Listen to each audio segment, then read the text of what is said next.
महाविकास आघाडी सरकार कोण चालवतं असं तुम्हाला वाटतं?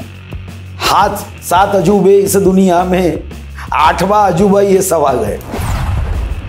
आमचे आमदार कधी येतील हे तर त्यांनी वाट बघत राहावी. आम्ही तर अजित पवारांनाच आमच्यात घेतलं होतं. तर आमचे आमदार म्हणजे अजित पवार नव्हे फुटायसाठी. तर मग हा प्रश्न उपस्थित होत नाही. शरद पवार साहेबांना चिंता आहे की त्यांच्या पक्षात असणाऱ्या 2 गटाचं काय होईल. तर मला वाटतं की असं म्हणायचं, मनाला समाधान करून घ्यायचं. ते अगं मनाचे मांडे म्हणतात. शेवटी पवार साहेबांना आपल्याच कुटुंबातल्या लोकांना मोठं करायचं आहे. अजित पवार साहेब, सुप्रियाताई, रोहित पवार, आता मग त्यांच्या कुटुंबात अजून किती सदस्य आहे माहीत नाही. ससा आणि कासवाच्या गोष्टीमध्ये ससा शक्तिमान होता, गतिमान होता. त्याचा वेग हा काही कासवाच्या वेगापेक्षा तो मोठा होता. कासव जिंकलं कारण ससा बेसावध राहिला. पण एकदाच नंतर हजारदा जेव्हा स्पर्धा झाली ससाच जिंकला. मला वाटतं की ठीक आहे, आत्ता आम्ही पराभूत झालो. राज्यामधल्या महाविकास आघाडीच्या सरकारला नुकतंच वर्ष पूर्ण झालंय. एकीकडे ही पार्श्वभूमी असताना दुसरीकडे नुकतंच राज्याच्या विधिमंडळाचे हिवाळी अधिवेशन झालंय आणि यामध्ये या 2 दिवसाच्या हिवाळी अधिवेशनामध्ये खरं तर अनेक मुद्दे गाजले आहेत. याच पार्श्वभूमीवर आणि गेल्या वर्षभरातला जो काही महाविकास आघाडीचा लेखाजोखा आहे तो पाहता आणि वर्षभरातल्या विरोधी पक्षाकडून, राज्यातील मुख्य विरोधी पक्षाकडून, भाजपकडून महाविकास आघाडीवर होणाऱ्या घणाघात पाहता या संपूर्ण पार्श्वभूमीवर आज आपण बातचीत करणार आहोत भाजपचे ज्येष्ठ नेते आणि माजी मंत्री सुधीर मुनगंटीवार यांच्याशी. नमस्कार सर, खूप खूप स्वागत आहे तुमचं HW मराठीमध्ये.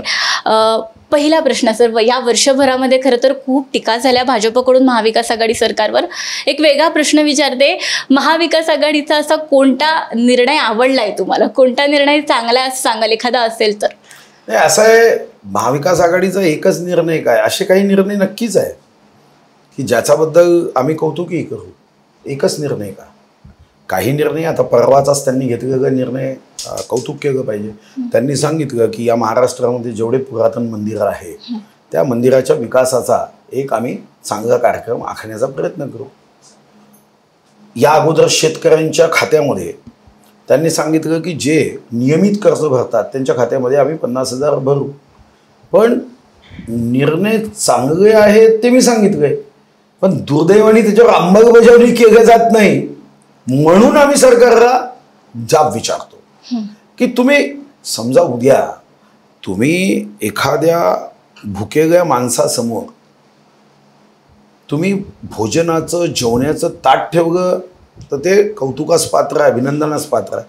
तुम्ही फक्त त्या भुकेल्या माणसासमोर एक सुंदर पंचपक्वान्नाच्या ताटाचं चित्र ठेवता आणि सांगता की असं ताट मी तुला देणार आहे. तो बिचारा वाटच पाहतोय. 1 दिवस जागा, 2 दिवस जागा, 365 दिवस जागे, 1 तास जागा, वर्षभराचे 8,760 तास जागे. याला मात्र भारतीय जनता पार्टी कडाडून विरोध करत असते. कारण शेवटी भारतीय जनता पार्टीच्या नावातच काय आहे, पहिले भारत, मग जनता, मग पार्टी, मग आम्ही. शेवटी आम्ही या पक्षामध्ये 13 वैभव अमर रहे मग हमदिन 4 रहे ना रहे. आम्हाला याची जाणीव आहे. सत्ता येते जाते, विजय झाला तर माजायचं नाही, पराभव झाला तर गाजायचं नाही. पथका अंतिम लक्ष्य नहीं है सिंहासन पर चढ़ते जाना, सब समाज को साथ लिए हमको है आगे बढ़ना. भारत माता की जय, वंदे मातरम या 2 शब्दासाठी, या शब्दासाठी हा राजकीय पक्ष या देशाच्या राजकारणात काम करतोय. कन्याकुमारी पासून काश्मीर पर्यंत हा भारत एक आहे. ही भावना भारतीय जनता पार्टीने नेहमीच व्यक्त केली. आणि म्हणून तुम्ही बघता की आम्ही शिवसेनेच्या विरोधात नाही, आम्ही काँग्रेसच्या विरोधात नाही, आम्ही राष्ट्रवादीच्या विरोधात नाही. आमचा विरोध मतासाठी लाचारी करू नका, मताचं तुष्टीकरण करू नका. आपल्या देशाच्या एकूण एकात्मतेला, सहिष्णुतेला, या देशाच्या भावनेला तुमच्या स्वार्थी मताच्या लाचारीसाठी ठेच पोहोचवू नका. एवढीच भावना आहे. यामध्ये मला वाटत नाही की आम्ही काही कोणी नेत्याच्या विरोधात आहे, कोण्या व्यक्तीच्या विरोधात आहे. आमचे मित्र आहेत, जीवलग मित्र आहेत. आणि महाराष्ट्रात तरी राजकीय पक्षांच्या नेत्यांमध्ये हे खरं आहे, विचाराचा विरोध आहे, व्यक्तिगत विरोध कोणाचा कोणाशीही नाही.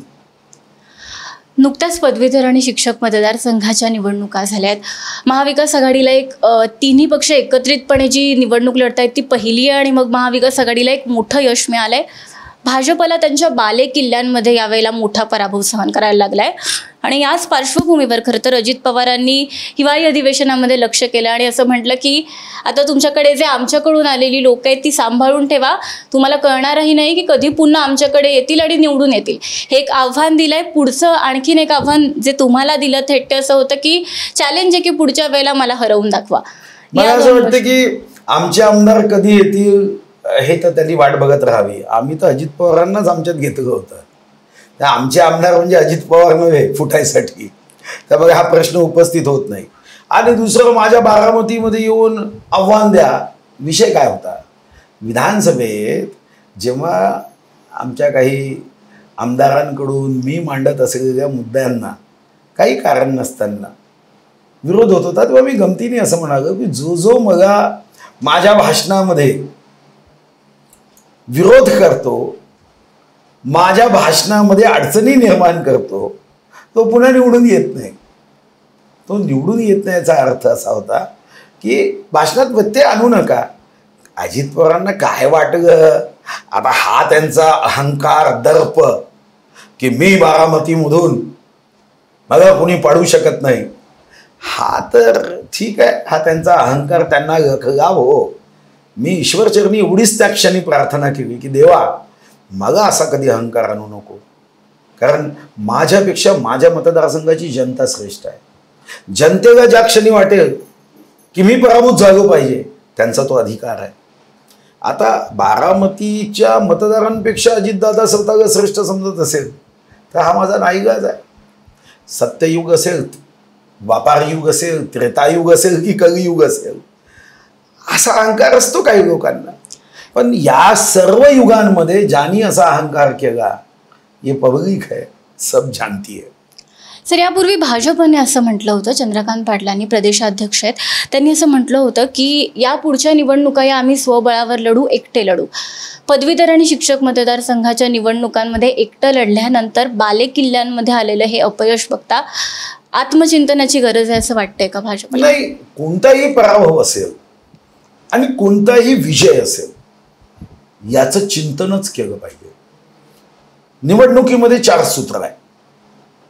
तुम्ही विजयी झालात, योग्य चिंतन करा, पुढचा विजय तुमचा पक्का आहे. तुम्ही आज पराभूत झाला, विश्लेषण करा, नियोजन करा, पुढचा विजय तुमचा पक्का आहे. तुमचा आज पराभव झाला आणि हा पराभव झाल्यानंतर तुम्ही चिंतन केलं नाही, विश्लेषण केलं नाही, तर तुमचा पुढचा पराभव हा सुद्धा तेवढाच निश्चित आहे.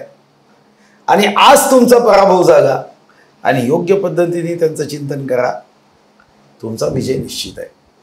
आता या 4ही सूत्रामध्ये चिंतन, विश्लेषण, त्या परिस्थितीचा आढावा हा महत्त्वाचाच असतो. यामध्ये दुमत असल्याचं कारण नाही. आणि भारतीय जनता पार्टी तर नेहमीच, म्हणून तर 2 खासदारातून 303 गेले आणि आमचे मित्र 403 वरून मागच्या 14 मध्ये 44 वर आले, कारण त्यांचं चिंतन बंद झालं, देशाची चिंता वाढली आणि यांचं चिंतन शून्य झालं. मला असं वाटतं की कोणत्याही निवडणुकीत विजय असेल तर माजायचं नाही, पराभव असेल लाजायचं नाही. जीतेंगे तो गर्व नहीं, हारेंगे तो शर्म नहीं. जो काही आशीर्वाद जनता जनार्दन देते तो आशीर्वाद प्रसाद म्हणून स्वीकारायचा. जसं आपण मंदिरात गेलो, असा काय हट्ट असतो का पेढाच पाहिजे? एखाद्या वेळी पेढा येणार नाही, एखाद्या वेळी प्रसाद म्हणून ऊद येईल आपल्या हातात, पण प्रसाद पवित्र आहे. विजय असेल की पराभव, चिंतन करायचं, विश्लेषण करायचं, पुढे जायचं. आता या निवडणुकीत आम्ही का पराभूत झालो? मी बेसावध राहिलो. साधारणतः भारतीय जनता पार्टीच्या संघटनेची शक्ती काय असायची, तर या निवडणुकीत आम्ही पदवीधर मतदारसंघात नोंदणी जीव तोडून आम्ही करायचो, जीव लावून करायचो. कोरोना होता, साधारणतः आम्ही काही कार्यकर्त्यांना या कोरोनाच्या संकटामध्ये त्यांची अडचण होऊ नये म्हणून आम्ही कोणालाही मतदार नोंदणी करण्यासाठी प्रोत्साहितच केलं नाही. साधारणतः आमचा समज होता की निवडणूक मार्चमध्ये होईल, कोरोनाचं हे संकट, जागतिक महामारी ही नियंत्रणात येईल आणि मग आपल्या कार्यकर्त्यांना काय, शेवटी पक्षाचा कार्यकर्ता हा आमच्यासाठी अनमोल आहे. आमच्या स्वतःच्या स्वार्थासाठी त्याचा जीव धोक्यात घालायचा का, की नाही नाही तुझा कोरोना झाला तरी पाहून घेऊ, असं तर म्हणता येत नव्हतं. म्हणून आम्ही असा विचार केला की ठीक आहे, मार्चमध्ये निवडणुका होईल, जानेवारीमध्ये आपल्या कार्यकर्त्यांना व्यवस्थित नियोजन करून आपण पाठवायचं. आणि इथंच आम्ही बेसावध राहिलो. निवडणूक आली, पण दरम्यान सरकारने मात्र नोंदणी सरकारी स्तरावर अतिशय उत्तम पद्धतीने केली आणि आम्ही बेसावध राहिलो. ससा आणि कासवाच्या गोष्टीमध्ये ससा शक्तिमान होता, गतिमान होता, त्याचा वेग हा काही कासवाच्या वेगापेक्षा तर मोठा होता. कासव जिंकलं कारण ससा बेसावध राहिला. पण एकदाच नंतर हजारदा जेव्हा स्पर्धा झाली ससाच जिंकला. मला वाटतं की ठीक आहे, आता आम्ही पराभूत झालो, त्याचं विश्लेषण तर आम्ही करू. त्याचं विश्लेषण केल्यावर, चिंतन केल्यानंतर पुढच्या या लोकशाहीच्या युद्धासाठी पूर्ण शक्तीने जिंकू. कधी कधी एखादा पाय मागे घ्यावा लागतो. महाराष्ट्रात छत्रपती शिवाजी महाराज की आपण जय म्हणतो, तर छत्रपतींनी सुद्धा कधी कधी आपला एक पाय मागे घेतला. तर याचा अर्थ हा कधीच करायचा नसतो की भारतीय जनता पार्टीची पिछेहाट होत आहे. शेवटी देशामध्ये बिहार निवडणूक आम्ही जिंकली, उत्तर प्रदेश जिंकली, मध्य प्रदेश जिंकली, गुजरातमध्ये 8च्या 8 जागा जिंकल्या, कर्नाटकमध्ये जिंकल्या. मग याचा अर्थ असा गावायचा का, शेवटी शिवसेना तर जिंकलीच नाही, जिंकली काँग्रेस राष्ट्रवादी. मग असा अर्थ गावायचा का की देश काँग्रेसच्या विरोधात आहे आणि महाराष्ट्र फक्त काँग्रेसच्या बाजूने, असा कसा अर्थ गावता? अजित पवार यावेळी असंही म्हणाले की एक गट भाजपचा नाराज झाला फार या निवडणुकांमधल्या पराभवानंतर आणि एक गटाला फार उकळ्या फुटल्या.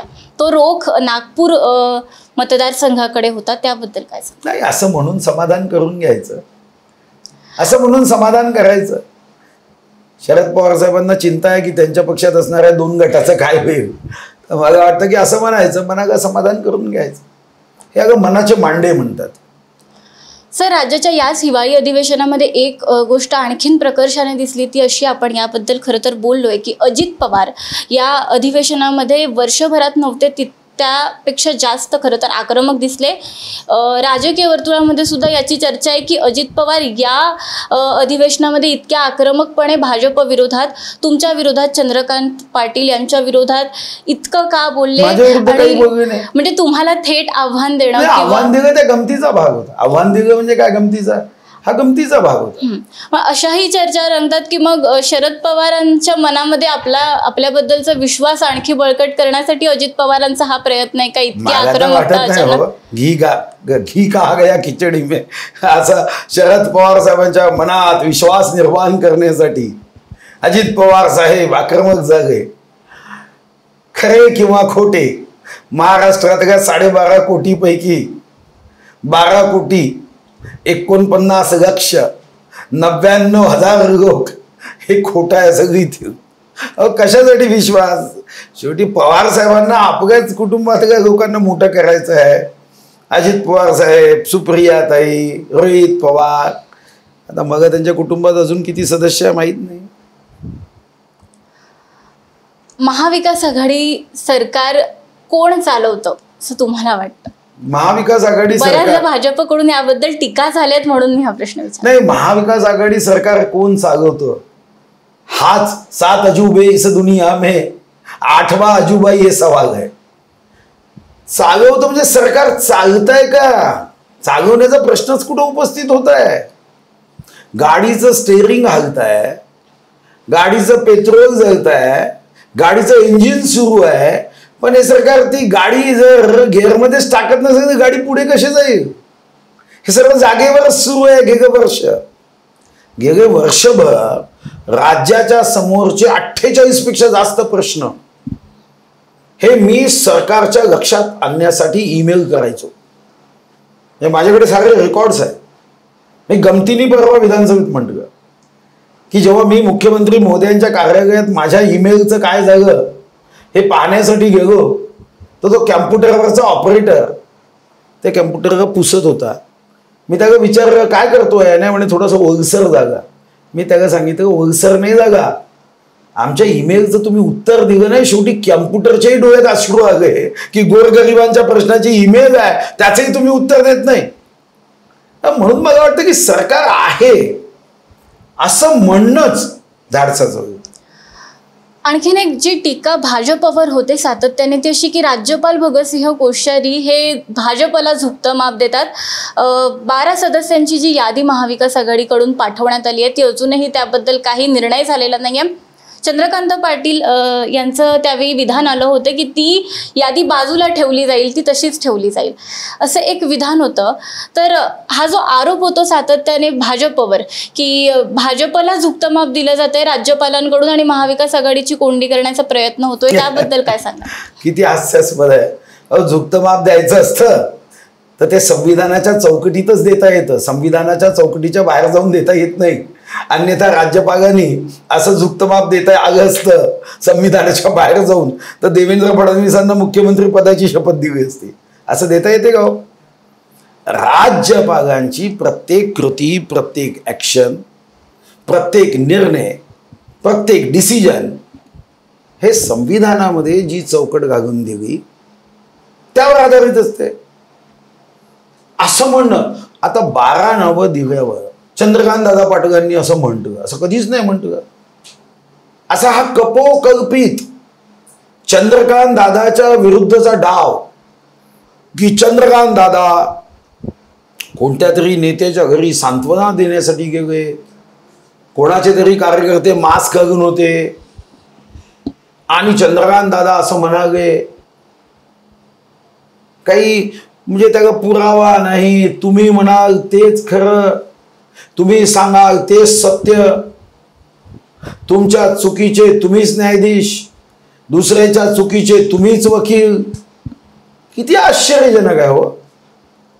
अशी जर राजकारणामध्ये प्रथा सुरू केली ना तर कोणी कोणाच्याही तोंडात काहीही शब्द टाकायचा आणि यांनी असं म्हटलं म्हणून म्हणायचा. मला तर हे गंभीर बाब वाटते की आपण सुद्धा आता या दृष्टीने चिंतन करण्याची आवश्यकता आहे. दादा कधी असं म्हणाले, अपघात म्हणाले. मला असं वाटतं की हे योग्य नाही. आता राज्यपाल महोदयांनी 12 नावांच्या संदर्भात काय करावं याचा सगळं आता काही ते आमच्याकडून घेत नाही. त्यांचा तो संविधानिक निर्णय आहे. असं अनेक ठिकाणी जिथं विधान परिषद असते असं अनेकदा झालं आहे, काय पहिल्यांदा झालं असतं तर मी समजू शकतो. याच्या अगोदरही महाराष्ट्रामध्ये मंत्रिमंडळाने पाठवलेली यादी त्याला राज्यपालांनी 2 वर्ष दिली नव्हती, तेव्हा तर काँग्रेसचा राज्यपाल होता. काही अडचणी असतील, तांत्रिक असतील, संविधानाच्या असतील, मला माहीत नाही. पण ही काही पहिली घटना होती तर मी एखाद्याने आक्षेप आरोप केला तर समजू शकेल. या अगोदर सुद्धा 2 वर्ष यादी दिलेली नव्हती.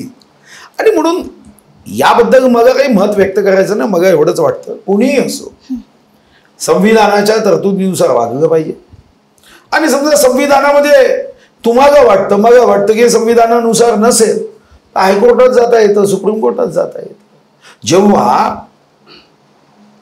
अजितदादा आणि देवेंद्रजीची शपथविधी झाली तेव्हा तुम्ही गुप्त मतदान होऊ नये म्हणून किंवा जे मतदान आहे ते याच आठवड्यात घ्या म्हणून सुप्रीम कोर्टात गेले ना, मग कोणी थांबवलं तुम्हाला? होऊ द्या एकदा निर्णय. मुंबई आणि महाराष्ट्रामध्ये आणखीन एक गाजलेला मुद्दा, रिपब्लिक टीव्हीचे संपादक अर्णब गोस्वामी यांनी मुख्यमंत्र्यांवर जी टीका केली त्याबद्दलचा. या अधिवेशनामध्ये माजी मुख्यमंत्री देवेंद्र फडणवीस सुद्धा असं म्हणाले की मुख्यमंत्री आहेत ते, त्यांना त्यांचा जो मान आहे तो दिला पाहिजे, अशा पद्धतीची टीका होऊ नये. तुम्ही काय सांगाल याबद्दल? नाही, टीका तर मुख्यमंत्रीच का, तुमच्यावर येऊ नये, माझ्यावर येऊ नये. अरे नशिबाने तुम्ही मुख्यमंत्री झालात, कारण तुम्हाला ती संधी होती.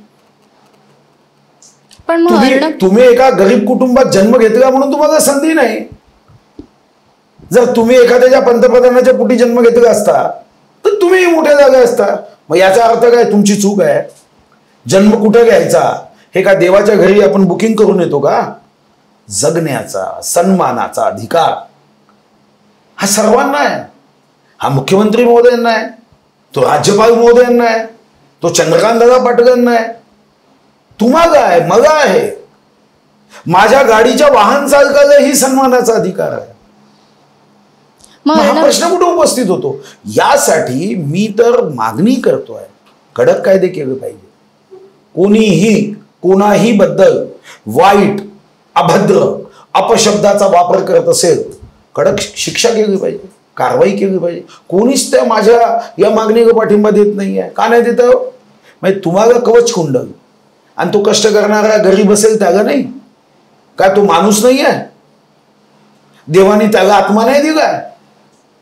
म्हणजे तुम्ही दुसऱ्याबद्दल वाईट वागायचं, बोलायचं असं तर कोणाला अधिकार नाहीये ना. आणि म्हणून देवेंद्रजी जे म्हणाले, देवेंद्रजी असं म्हणाले की तुम्ही मुख्यमंत्र्याचा अनादर, अवमान हा करता येत नाही. मग ह्यालाच लागून एक प्रश्न असा की मग अर्णब गोस्वामी यांनी मुख्यमंत्र्यांवर जी टीका केली आहे त्यांच्यावर कारवाई होण्याची मागणी तुम्ही करता का? नाही, देवेंद्रजींनी सांगितलं ना, कायद्यात जी तरतूद असेल ती केली पाहिजे, याच्याबद्दल तर कोणाचं दुमत नाही. आणि ती तरतूद अर्णब गोस्वामीच नाही, ज्यांनी देवेंद्रजीच्या कुटुंबाबद्दल अपशब्द वापरले त्याच्यावर तीच कारवाई झाली पाहिजे. असा भेदभाव करता येईल का? एक आवडता एक नावडता असा भेदभाव नाही करता येत. आणि म्हणून मग याच्या संदर्भात सुस्पष्ट कायदा केला पाहिजे की सोशल मीडियावर अँटी सोशल शब्दाचा वापर करणाऱ्यांना त्यांची कुठेही अँटीसेप्टिक बेल नाही झाली पाहिजे, अँटिसिपेटरी बेल नाही झाली पाहिजे. हे आपलं काम आहे की त्यांची अँटिसिपेटरी बेल होता कामा. अँटी सोशल मीडिया हा एक नवीन प्रकार सुरू झाला आहे. या अधिवेशनामध्ये सर मुख्यमंत्री असं म्हणाले की देवेंद्र फडणवीसांनी दिल्लीत जावं, त्यांना तिथे चांगला स्कोप आहे आणि मग सुधीर मुनगंटीवार याचीच वाट बघतायत आणि हशा पिकला सभागृहामध्ये. यापूर्वी सुद्धा अशा पद्धतीचं वक्तव्य झालंय. या मागचं कारण काय सर? एक गंमत करायचं, एक वातावरणात हलकं फुलकं करण्यासाठी आपण करतो. याच्यामध्ये याच्यात गंभीरता थोडी घ्यायची असते. असं नाही आम्हीही करतो. असं मला वाटतं की शेवटी आम्ही कोणी एकमेकाचे शत्रू थोडी आहोत. आणि आता तर असं आहे की प्रत्येक पक्ष कधी ना कधी कोणाचा मित्र झाला आणि कधी ना कधी शत्रू झाला आहे. शिवसेना भाजप मित्र होते. शिवसेनेचा एक एक चाबूक राष्ट्रवादी आणि काँग्रेसच्या नेत्यांवर शब्दाचा कसा पडायचा. श्रद्धेय स्वर्गीय हिंदू हृदय सम्राट बाळासाहेब ठाकरेंजीचं एक एक भाषण ऐकावं असे रोमांच येतात. काय काँग्रेसवर टीका करायची, काय पवार साहेबांना काय शब्दाचा बार द्यायचे, काय त्यांचा शब्दकोश होता, ती शक्ती. त्या माझ्या हिंदू बांधवांनो आणि भगिनींनो, काय ते शब्दाची ताकद होती. कारण त्या शब्दामागे एक तपश्चर्या होती. त्या शब्दामागे खुर्चीचा स्वार्थ नव्हता, त्याला सत्याचा सुगंध होता. आणि या सत्याच्या आग्रहासाठी आपली शब्दशक्ती खर्च करायची. आता तर आपल्याला योच नवरा पाहिजे दादा कोंडके असतानाचा चित्रपट होता. आता ह्योच खुर्ची पाहिजे, स्वर्गीय दादा कांडके असते तर आता हे गाणं चित्रपट निघालं असतं. ह्योच खुर्ची पाहिजे, काही करा खुर्चीसाठी मरा. हा जो एक राजकारणामध्ये नवीन नियम सुरू झाला हा अडचणीचा. मुंबईबद्दल एक प्रश्न विचारते सर. आरे कारशेडचा मुद्दा फार गाजतोय सध्या. उच्च न्यायालयानं जी नवी जागा कांजूरमार्ग कारशेडची सांगितली होती ती त्या जागेला स्थगिती दिली आहे आणि त्यानंतर आता BKCचा विचार सुरू आहे. आज देवेंद्र फडणवीस सुद्धा असं म्हणाले की सरकारची सल्लागार समिती किंवा जे त्यांना सल्ला देतात ते खरं तर सरकार आणि राज्याचं दोन्ही बुडवायला निघालेत. त्याबद्दल काय सांगाल? नाही, असा आहे निर्णय कोणताही तर्काच्या आधारावर, निर्णय कोणताही सत्याच्या माहितीच्या आधारावर आणि कोणताही निर्णय हा जनहित व जनफायद्याच्या आधारावर असावा. आता समित्या तयार केल्या होत्या की आपण हे कारशेड कुठं करावं, यातून ग्राहकांचा काय फायदा होईल, मुंबईकरांचं जीवन सहज आणि सुलभ कसं होईल. आता यामध्ये राजकारण होता कामा नये की तुम्ही इथं म्हटलं म्हणून आम्ही तिथं नेतो. असं राजकारण फार फायद्याचं जनहिताचं नसतं. मुंबईचं वैशिष्ट्य आहे, मुंबई या देशाच्या अर्थव्यवस्थेचं इंजिन आहे. मुंबई शहर हे जानदार शानदार देशाच्या अर्थव्यवस्थेला गती देण्यासाठी या शहराचं महत्व, या महत्वाचं वर्णन तुम्ही कितीही केलं तरी कमी, एवढं महत्व आहे. आणि आज मुंबईकर जनतेला जी सहनशील आहे, सहिष्णू आहे, ज्या मुंबईमध्ये, मुंबईचा अर्थच आहे, मुंबई शहराचं नावच MU म्हणजे जे इंग्रजी बोलणारे लोक असतील त्यांच्यासाठी मम्मीच्या रूपात आहे. BA बा जे गुजराती लोक इथं काम करतात, ही मुंबई त्यांच्या आईच्या रूपात आहे. आणि आई हे मराठी माणूस याच्यासाठी आईच्या रूपात आहे. मुंबई में कोई भी व्यक्ति भूखा नहीं सोता है असं म्हटलं जातं. ये माँ के जैसी है. आज त्या ठिकाणी असणाऱ्यांना तुम्ही अरे त्यांना सेवा द्या ना. त्यांच्या आयुष्याचा क्षण आणि क्षण हा महत्वाचा आहे. त्यांना चांगली सेवा द्या. आणि त्यासाठी उद्या देवेंद्रजी आणि सरकारांची भूमिका, या भूमिकेमध्ये काही तफावत असेल, एकत्र बसा, प्रेझेंटेशन करा, स्क्रीनवर आकडे दाखवा, स्क्रीनवर त्याच्या संदर्भात मुद्दे, तर्क. पण आजकाल राजकारण हे मुद्द्याचं नाही, गुद्द्याचं होत आहे. मुद्दे ते गुद्दे हे महाराष्ट्राच्या राजकारणाला अतिशय महाग पडणार. मुंबई महानगरपालिकेच्या निवडणुका जवळ आल्या आहेत. भाजपने तयारीला सुरुवात केली आहे. अतुल भातखळकरांची नियुक्ती करण्यात आली आहे मुंबई अध्यक्ष पदावर आणि या निवडणुकीची जबाबदारी देण्यात आली आहे. काय सांगाल, शिवसेनेचा प्राण मानला जातो, मुंबई बालेकिल्ला मानला जातो आणि इथे भाजपने जोरदार तयारी सुरू केली आहे. अशी ही एक चर्चा आहे की महाराष्ट्र नवनिर्माण सेना आणि भारतीय जनता पक्ष असे एकत्र दिसतील मुंबई महानगरपालिका निवडणुकांमध्ये. या चर्चांबद्दल अजून काही आमच्या कोर्टीमध्ये असा विषय आला नाही, त्यामुळे भाष्य करणं काही योग्य नाही. कोर्टीमध्ये विषय येईल तेव्हा चर्चा होईल. आज भाष्य करण्याचं काही तात्पर्य. गेल्या वर्षभरामध्ये जसं आपण म्हणालो की आमदार फोडू असेही जसे अनेक दावे झाले, तसंच हे सरकार पडेल असेही अनेक दावे झाले. 11 दिवसांनी पडेल, 6 महिन्यांनी पडेल, त्याबद्दलही टीका होते. शेवटचा पण महत्त्वाचा प्रश्न, सरकार पडेल या विधानावर प्रवीण दरेकर यांनी काहीच दिवसांपूर्वी असं म्हणले की आता बोलणार नाही, आता कृती करणार. इशारा आहे का महाविकास आघाडीला? असं आहे की मी या विषयावर कधीच भाष्य करत नाही. सरकार मंत्रालयातून पडेल की पडणार नाही याला मी कधीच महत्त्व देत नाही. बस एवढीच अपेक्षा आहे की हे सरकार जनतेच्या मनातून पडू नये. राजकारणात लोकशाहीला धोका आहे. सेवा करा, काम करा. मी परवा विधानसभेतही म्हटलं की चांगदेव वाघावर बसून आला होता. तापी नदीच्या किनाऱ्यावर असणारा तो योगी, 1400 वर्ष आयुष्य होतं. तुमचं सरकार 1400 वर्ष टिकवा, आमची काहीच ना नाही. तुम्ही टिका, पण गरीब जनतेला टिकू द्या, कष्ट करणाऱ्याला टिकू द्या, शेतकऱ्यांना टिकू द्या, महिलांचं संरक्षण करा. त्या कष्ट करणाऱ्याच्या आयुष्यामध्ये अंधार दूर करा, प्रकाश निर्माण. सरकार कोणाचं असेल, याचं की त्याचं, हे काय महत्वाचं आहे का? खूप खूप धन्यवाद सर, HW मराठीशी इतक्या मनमोकळ्या गप्पा मारल्याबद्दल आणि आपला वेळ दिल्याबद्दल. नमस्कार, खूप खूप धन्यवाद. आता सर्वात आधी बातम्या मिळवा आमच्या मोबाईल न्यूज ॲप्लिकेशनच्या सहाय्याने. अँड्रॉइड किंवा iOS प्लॅटफॉर्मवर जाऊन HW न्यूजचे ॲप सर्च करा, डाउनलोड करा. आपल्याला हवी ती भाषा निवडा. आजच्या बातम्यांच्या गर्दीतून आपल्या कामाची बातमी मिळवा फक्त HW न्यूजवर.